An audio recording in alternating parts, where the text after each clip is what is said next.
Hello Amanda, my name's Lawrence, and to whoever else is watching this video, this is the DNA145 Project 1, the Artefact proportion. I decided to do a video because it's kind of hard to explain my whole concept, so a video would be appropriate. So let's start off. I'm using a Rubik's Cube. This is the Rubik's Cube. Using a Rubik's Cube to show off my concept and my principles. The reasoning behind using a Rubik's Cube, because right now it looks like a chaos state. It's like everything is all messed up, which is really close to life. When you don't have any ethical values, your life will be all in a mess. So a usually common misunderstanding of solving a Rubik's Cube is by completing a face after a face after a face, which in turn is not correct. A correct way to do it is doing it one layer by one layer. And this also applies to why I use the Rubik's Cube as my artifact, is because for ethical values, you don't only focus on one fact, one face, one value, and disregard other values. So let's start off. So first thing first, on week 1, we talked about a global issue and the global crisis, where we should identify something big, something massive that is currently impacting in our life. So the first thing is, the first thing I found out about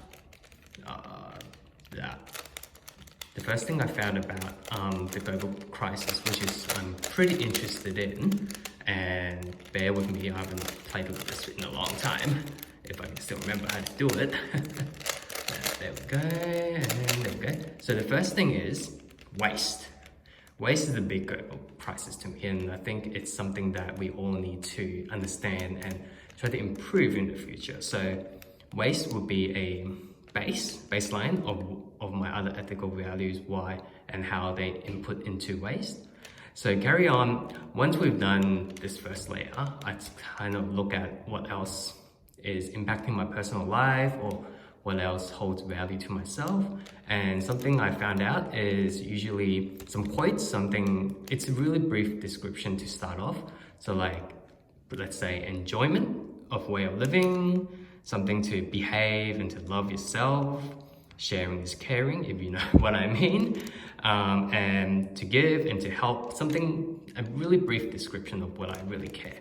So continuing on the weekly activities and dilemmas and all that stuff, I continue to explore my values.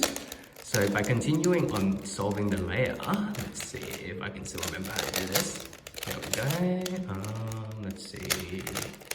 There we go. And quite smooth at the moment.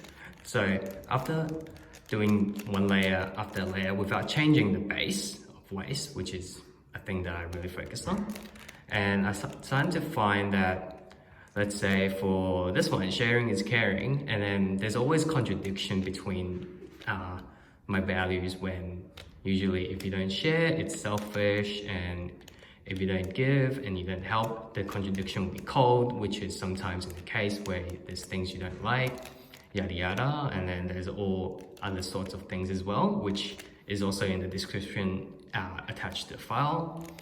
And then so once the 2 layers are done, I'm starting to build up all the ethical values that I'm trying to look for, and I hit a certain point where things are quite all around the place, if that makes any sense. So I try to find something that could wrap everything together, try to tag everything all together and link everything together with waste, obviously, and all my principles. So this is the phase that it's done. It's still quite messy, so there's not much I can do, so I have to keep on doing the weekly activities, reflecting, and at the last point where finally, right now that I'm recording this video, I have summarized all the values that I think is really important. And then after we do this, everything is all together. And then the really important key principle to life that I came out with was balance.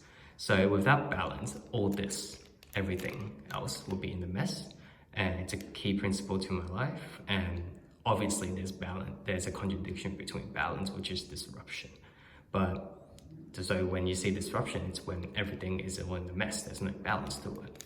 So my principles will be selfless, sharing, self-awareness, and lifestyle. And how are these related to my architectural career and future and all that? It's all written in the journal, it's all reflective in there, and also the description that comes with the artifact. And also, if by any chance you have a chance to play with this, there's also a tutorial in my journal that I've provided to the most basic way to solve a Rubik's Cube. And let's see what else. And that's pretty much it. And obviously you'll find this video on YouTube where it's on the description when you roll, there we go. So it'll be somewhere here that I'll put in afterwards so you can click onto it and look at this video. And that's pretty much it for my artifact. Thank you.